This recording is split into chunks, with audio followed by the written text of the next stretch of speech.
यादवनगर नाम के गांव में एक चुटकी नाम की लड़की अपने माता पिता और भाई बहन के साथ रहती थी।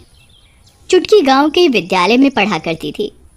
चुटकी की लंबाई बहुत कम थी, इसी वजह से उसके माता पिता उसे प्यार से चुटकी बुलाते थे। चुटकी की लंबाई कम के साथ साथ उसकी नाक भी बहुत छोटी थी, जैसे मानो उसके नाक हो ही ना। साथ ही उसके पैर भी अजीबोगरीब दिखते थे। उसके अजीबोगरीब दिखने की वजह से उसकी कक्षा के बच्चे उसे चिढ़ाते थे। चुटकी को बिल्कुल पसंद नहीं था कि उसकी कक्षा के बच्चे उसे चिढ़ाएं। एक दिन चुटकी ने परेशान होकर ये बात अपने घर आकर अपने माता पिता को बताई, परंतु चुटकी के माता पिता ने उसकी बातों पर ज्यादा ध्यान नहीं दिया और उसे ही समझाया कि बच्चे खेल खेल में मजाक करते हैं, ऐसे छोटी छोटी बातों को दिल पर ना लगाए। देखते ही देखते चुटकी को ये बातें बहुत परेशान करने लगी और वो अंदर ही अंदर बहुत घुटने लगी।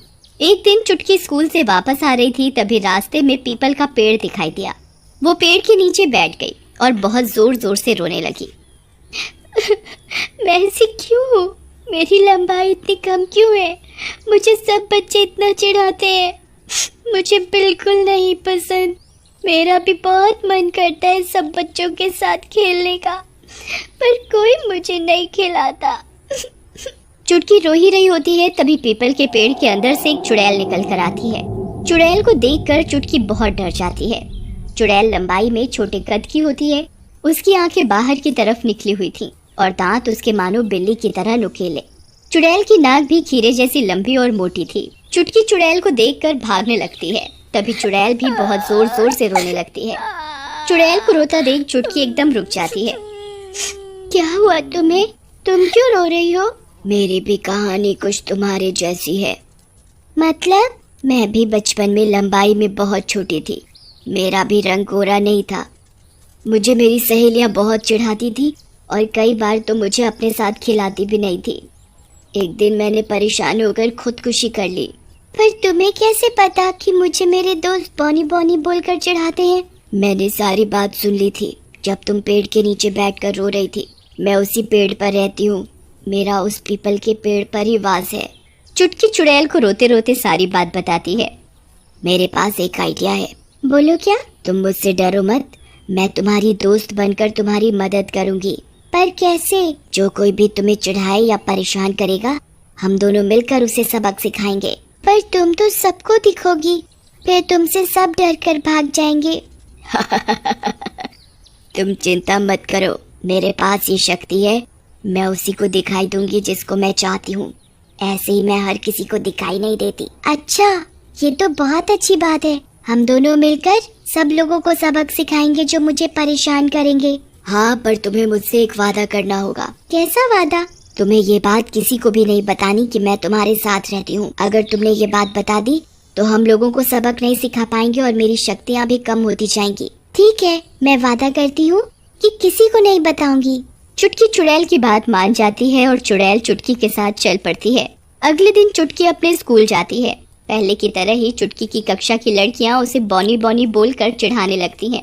ए चुटकी, बॉनी बॉनी, ए बॉनी, चुटकी बॉनी।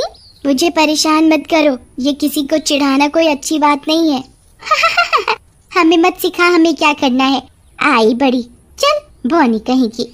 अरे इसकी नाक तो देखो, इसकी नाक इतनी छोटी है। बल्कि है ही नहीं, पता नहीं ये सांस भी कैसे लेती है। ये सब बोलकर चुटकी की सारी सहेलियां हंसने लगती हैं। चुटकी के साथ चुड़ैल खड़ी सब देख रही होती है। तुम मुझे परेशान मत करो, नहीं तो एक दिन तुम भी बुरी सी दिखने लगोगी। कभी भी अपने ऊपर घमंड नहीं करना चाहिए। तो चुप कर, हमें ज्ञान मत दे अपना। चल। ये कहकर चुटकी की सारी सहेलियां उधर से चली जाती हैं। देखा तुमने? ये देखो मेरा कैसे मजाक उड़ाते हैं। इन्होंने मेरी नाक में दम कर रखा है। जब देखो आते जाते मुझे छेड़ते रहते हैं। तुम चिंता मत करो, मैं इन सबको बहुत बुरा सबक सिखाऊंगी कि ये किसी का मजाक बनाना भूल जाएंगी। तुम ऐसा क्या करोगी? तुम बस देखती जाओ। कल सुबह ये लड़कियां खुद अपने चेहरे को देखना पसंद नहीं करेंगी। ये अपनी शक्ल सबसे छुपाएंगी। इन्हें ऐसे ही समझ आएगी। अगली सुबह चुटकी स्कूल जाती है। वो उधर जाकर देखती है कि उसकी सहेलियों की शक्ल पूरी दाने से भरी होती है। ये देखकर चुटकी समझ जाती है कि चुड़ैल ने ही इनका ये हाल किया है। चुटकी अपनी सहेलियों के पास जाती है। अरे ये क्या हुआ तुम्हारे चेहरे को? हमें नहीं पता, ये देखो हमारे चेहरे पर दाने निकल आए हैं। देखा, अगर तुम किसी को परेशान करोगे और किसी का दिल दुखाओगे तो तुम्हें भी कभी न कभी अपने गलत किए कामों की सजा मिलेगी। तुम मुझे भी कितना चिढ़ाते थे, आज तुम्हारा ही चेहरा खराब हो गया है। तुम किसी को भी अपनी शक्ल दिखाने लायक नहीं हो, ये तुम्हारे बुरे कर्मों की सजा है। चुप कर बॉनी, ऐसा कुछ नहीं है, यहाँ हमें भाषण मत दे। ये कहकर चुटकी की सहेलियां गुस्से में उधर से चली जाती हैं। इन्हें तो अभी भी अपनी गलती का एहसास नहीं है, ये तो मुझे चिढ़ाने से अभी भी बाज नहीं आ रही। बताओ अब क्या करें? लगता है मेरी किस्मत ही खराब है, मुझे जिंदगी भर यही सब सुनना पड़ेगा। लगता है मुझे इन सब की आदत डाल लेनी चाहिए। ये सब कहकर चुटकी बहुत जोर जोर से रोने लगती है। तुम चिंता मत करो, कल इन सब की और बुरी हालत होगी। मैं इनका पीछा तब तक नहीं छोड़ूंगी जब तक ये सब अपनी गलती का एहसास ना कर ले और तुमसे आकर माफ़ी ना मांग ले। मैं नहीं चाहती जो परेशानी मैंने अपनी ज़िंदगी में देखी वही सब परेशानी तुम देखो। तुम चिंता मत करो, सब कुछ ठीक हो जाएगा। चुटकी अगले दिन सुबह फिर से स्कूल जाती है। वहाँ जाकर वो देखती है कि उसकी सहेलियों की तो बहुत ही बुरी हालत हो गई होती है। दानों के साथ साथ किसी का मुंह बिल्कुल काला हो गया होता है, तो किसी के दांत टूट गए होते हैं, तो किसी के बाल ही उड़ गए होते हैं। चुटकी अपनी सहेलियों के पास फिर से जाती है। अरे ये तुम सबने अपना क्या हाल बना लिया है? चुटकी, तुम शायद सही कह रही थी, हम तुम्हारे साथ बहुत गलत बर्ताव कर रहे थे, इसी चक्कर में हमें अपने कर्मों की सजा मिल रही है। हम तुम्हें रोज छेड़ते थे, हमने नहीं सोचा कि तुम्हें कैसा लगता होगा। हाँ, मुझे बहुत दुख होता था जब जब तुम मुझे चिढ़ाते थे। मेरा भी मन करता था मैं तुम्हारे साथ खेलूं, पर तुम मुझे अपने साथ नहीं खिलाते थे। हमें माफ कर दो चुटकी, हम कभी ऐसा नहीं करेंगे। बाकी हम अपनी सजा तो भुगत ही रहे हैं। चुटकी की सहेलियां चुटकी से माफी मांग ही रही होती हैं, तभी स्कूल की और लड़कियां उसकी सहेलियों को आकर चिढ़ाने लगती हैं और उनके ऊपर जोर जोर से हंसने लगती हैं।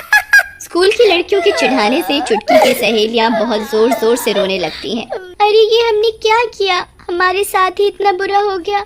हमने किसी की आत्मा को दुखाया है, इसका पाप हमें मिल रहा है, हम कभी ऐसा नहीं करेंगे। ये सब बोलकर चुटकी की सहेलियां उधर से चली जाती हैं। देखा, अब इन्हें पता लगा किसी को दुखी करने का इंतजाम। ये तुम्हारा दिल कितना दुखाती थी, अपने ऊपर बात आई तो एक दिन में ही परेशान हो गई। पर मुझे अच्छा नहीं लग रहा अपनी सहेलियों को परेशान देखकर। तुम इन्हें ठीक कर दो। नहीं, आज नहीं, इन्हें मैं कल सुबह तक ही ठीक करूंगी। इन्हें इनकी गलती का एहसास तो हो, ये एक दिन तो ऐसे बिता कर देखे। ठीक है, पर याद से तुम कल इन सबको ठीक कर देना। ठीक है। अगले दिन चुटकी फिर से स्कूल जाती है, तब वो उधर अपनी सहेलियों को बिल्कुल ठीक हालत में देखती है। तभी चुटकी की सहेलियां उसके पास आती हैं। चुटकी, देखो हम ठीक हो गए, हम ठीक हो गए। हमने कल तुमसे माफी मांगी और पता नहीं कैसे हम एकदम से ठीक हो गए।